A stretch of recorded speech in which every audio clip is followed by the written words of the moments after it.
Alrighty, nerds. So, technically, we're getting a banner on Sunday. Well, at least kind of Sunday, Monday for a lot of people. And of course, because of that, we're getting a new banner, and you probably already know some of the characters that are in here, most likely all of them. But for this character banner trailer, we're going to be revealing their stats as well, because they're already in the game, and we're going to be reviewing them a little bit.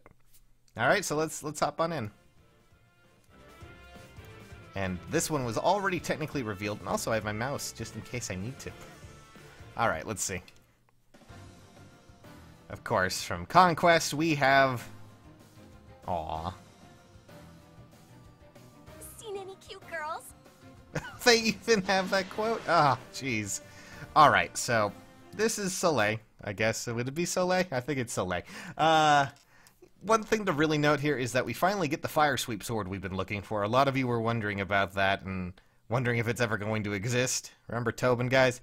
And, well, apparently she has it. That's a cool thing. Blazing Wind, Darting Blow is okay, and Drive Res is a decent thing. But let's pull up her stats real quick, as you can see.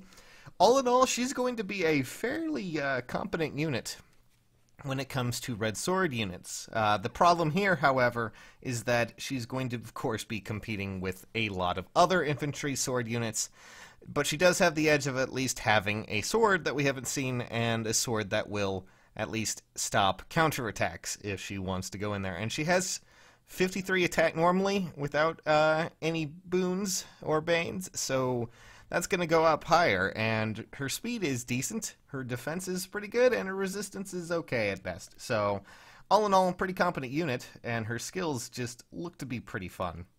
At least when it comes to a unit you may want. So, yeah. Alrighty, next up from Birthright, it's...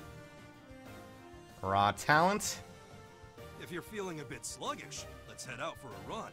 Alright, so this is Shiro, and as you can see here, he has his own weapon. His own legendary weapon that is Bright Naginata.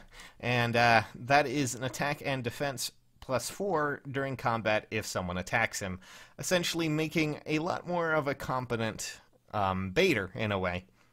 Next thing to note, however, is that of course he does have Steady Stance 3, defense +6 during combat if attacked as well, so technically that goes up to +10 defense if attacked, and then we also get a new ability, or passive I should say, in the C slot. That is of course Defense Tactic, or the one way that I can think about it, their idea of trying to make, you know, mixed teams, because how this works is that it will only grant these buffs if you have a mixed amount of teams.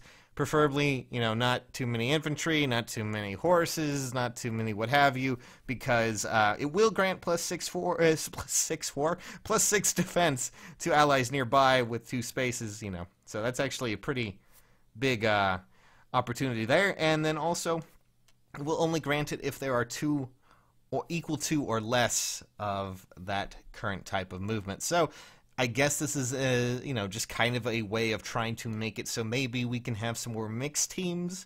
I'm hoping to see more tactic skills in the future. For Shiro's stats, we can actually show it here. There he is on the left side. And, yeah, he actually has really great defenses.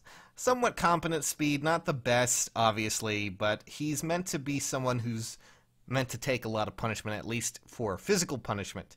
His resistance isn't that great, but he does have a pretty interesting build, and I honestly think he could work a lot like a blue kind of Ike in a way, if you were to try and do that. Granted, he doesn't have the same sort of abilities as his weapon, but he could be a pretty amazing character if you build him correctly. And he certainly seems like he might be a fun lance unit to have around, so yeah, look out for that. And of course, 51 attack, not bad. And, you know, plus, you know, that 35 defense, Jesus. Anyways, so, yes, I would say Shiro is going to be a very interesting unit to watch for. Alright, next up over on Conquest, I can already guess. It's our future king, I cannot shirk my studies if I wish to become a great king.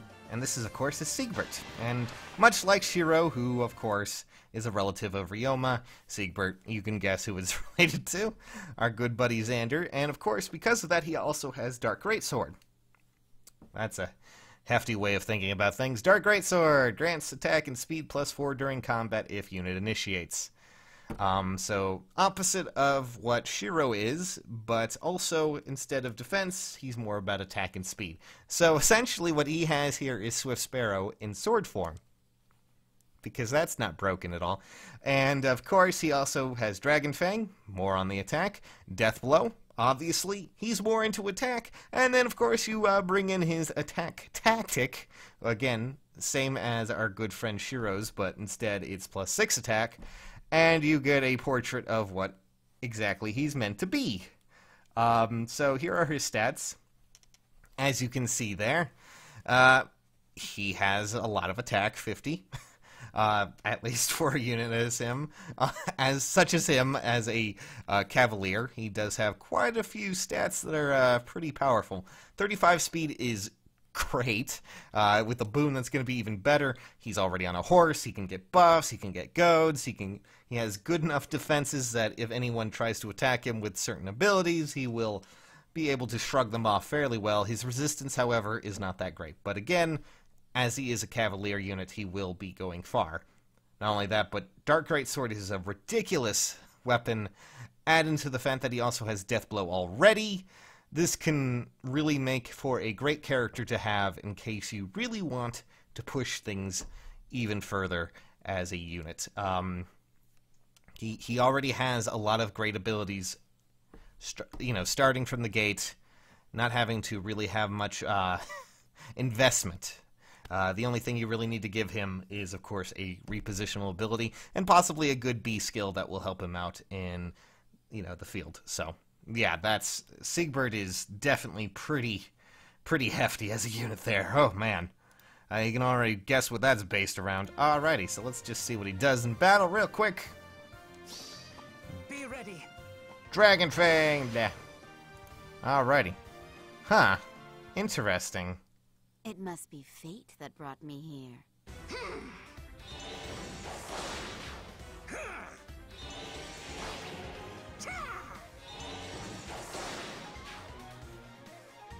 Oh, okay, so she does exist. Wait, what? What? Okay, I need a second. What was this? Oh, no. She's going to be a summoning focus for a Voting Gauntlet. Oh, boy. Well, I mean, they didn't really show her off too much. Really? Oh, God. I'm sure a lot of people are going to be really upset about this one. Honestly, I'm kind of unnerved by it myself. Okay, sure. Just bring her out there. Looks like she is. Of course. She's going to be in a banner with herself there. I guess we'll review her real quick just so you guys know what she's going to have.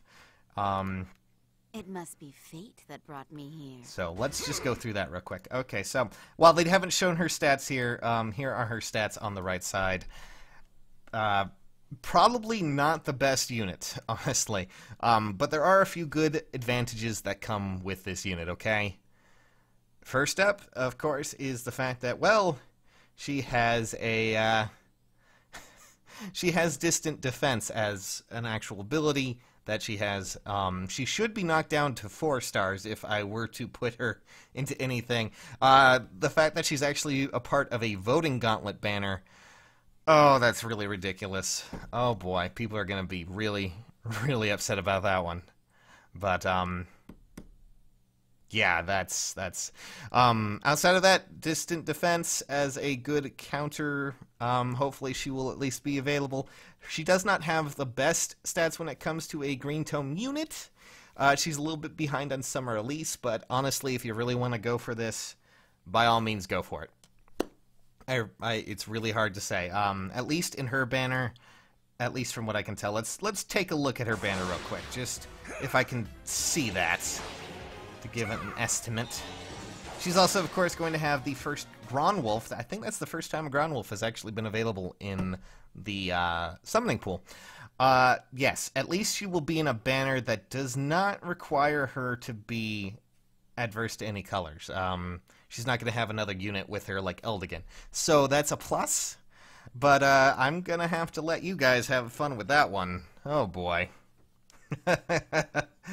Good lord. At least they alerted us to this before they actually talked about it. So, or just kind of snuck it in. I'm going to have a discussion about this one. This one's weird. Anyways, that's the banners, guys. I guess banners. And tell me what you think in the comments. See you all soon.